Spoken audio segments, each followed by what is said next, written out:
जय माता की। आप सभी का हमारे YouTube चैनल जय माता की एक प्रार्थना में हार्दिक अभिनंदन है। जैसा कि हम जानते हैं कि हम यहाँ पर 9 देवियों की अमर कहानी की कथा को कर रहे हैं।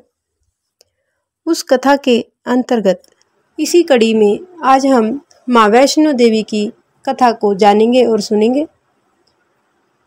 माता के इतिहास के बारे में जानेंगे और माता की महिमा का आज हम यहाँ पर गुणगान करेंगे।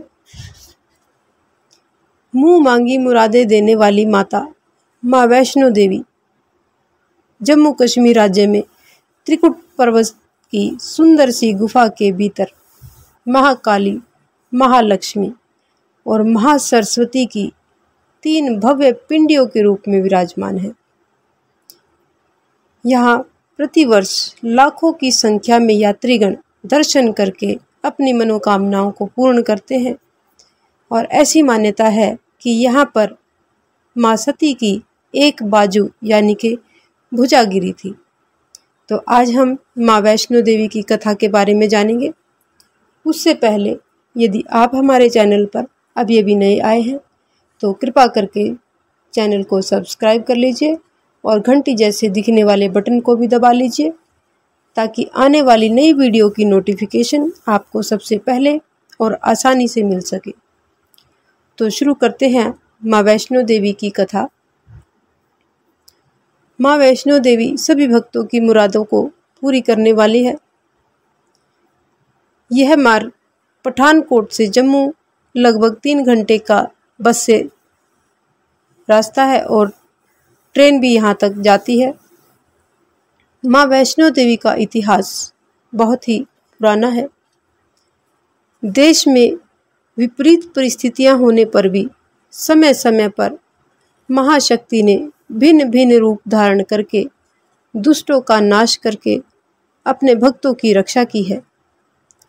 देवताओं में एकत्रित तेज समूह से उत्पन्न महाशक्ति ने कालांतर में महाकाली, महालक्ष्मी व महासरस्वती के रूप में अपने रूप को धारण किया और यह तीनों ही रूप रज, तम और सात्विक गुणों के प्रतीक हैं। त्रेता युग में जब पृथ्वी पर रावण, कुंभकर्ण, खरदूषण, ताड़का और राक्षसों ने अत्यधिक अत्याचार आरंभ किए, तब माँ भगवती की समस्त शक्तियों ने एकत्र होकर धर्म और साधुओं की रक्षा के लिए अपने सम्मिलित तेज समूह से एक दिव्य शक्ति को जन्म देने का निश्चय किया। फलस्वरूप एक सुंदर दिव्य कन्या उसी समय प्रकट हुई। उस कन्या ने महाशक्तियों से पूछा कि आपने मुझे क्यों उत्पन्न किया है? तो महाशक्तियों ने उस दिव्य कन्या से कहा कि इस संसार में हमने तुम्हें धर्म की रक्षा एवं उसके प्रचार के लिए उत्पन्न किया है।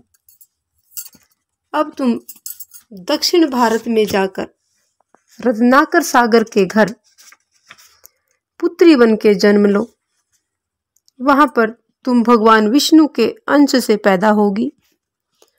उसके बाद तुम आत्म प्रेरणा से धर्महित सब कार्य करोगी। महादेवियों की इच्छा के अनुसार दिव्य कन्या ने रत्नाकर सागर के घर में अवतार लिया। कन्या का नाम त्रिकुटा रखा गया। बाद में यही कन्या भगवान विष्णु के अंश से पैदा होने के कारण वैष्णवी के नाम से प्रसिद्ध हुई और जिस धर्म का प्रचार कन्या ने किया वह वैष्णव धर्म कहलाया।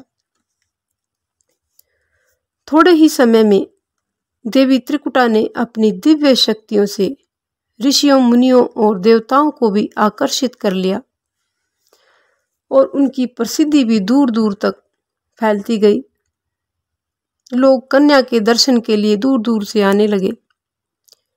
कुछ समय के बाद त्रिकुटा ने अपने पिता से आज्ञा लेकर समुद्र तट पर तप करना आरंभ कर दिया।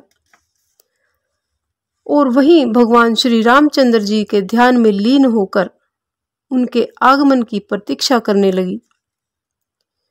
रावण के द्वारा सीता जी का हरण किए जाने पर श्री राम वानर सेना सहित जब लंका जाने के लिए समुद्र तट पर पहुंचे, तब उन्होंने वहां समाधि में बैठी उस दिव्य कन्या को देखा। श्री राम जी के पूछने पर त्रिकुटा ने अपना परिचय दिया और तपस्या का कारण बताया कि मैंने आपको पति के रूप में पाने का निश्चय किया है।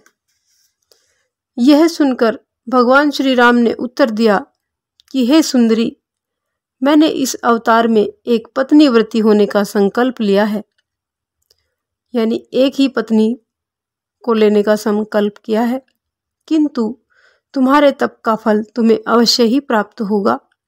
इसलिए मैं किसी दिन तुम्हारे पास भेष बदलकर अवश्य आऊंगा। उस समय यदि तुमने मुझे पहचान लिया तो मैं तुम्हें ग्रहण कर लूंगा।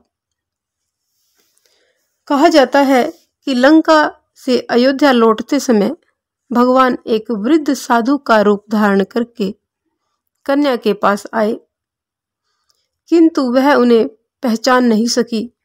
तो भगवान ने कन्या को यह आश्वासन दिया कि कलयुग में कल्कि अवतार में तुम मेरी सहचरी बनोगी। उस समय तक तुम उत्तर भारत के माणिक पर्वत पर 3 शिखरों वाले त्रिकुट पर्वत की सुरम्य गुफा में, जहां 3 महाशक्तियों का निवास है, तपस्या में मगन रहो। वहां पर तुम अमर हो जाओगी। लांगूर वीर तुम्हारे प्रहरी रहेंगे। समस्त भूमंडल पर तुम्हारी महिमा फैलेगी और तुम वैष्णव देवी नाम से प्रसिद्ध होगी।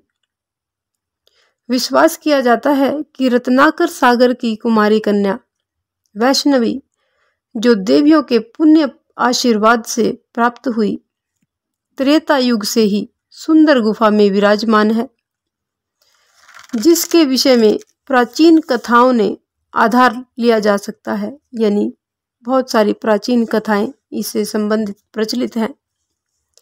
युग बदलते रहे, माता अपनी लीला समय समय पर करती रही और न जाने कितनी ही अन्य कथाओं का जन्म हुआ। कलयुग में जिस कथा के कारण इस स्थान का प्रचार अधिक हुआ, उस कथा का वर्णन हम अपने अगले अध्याय अगली वीडियो में करेंगे।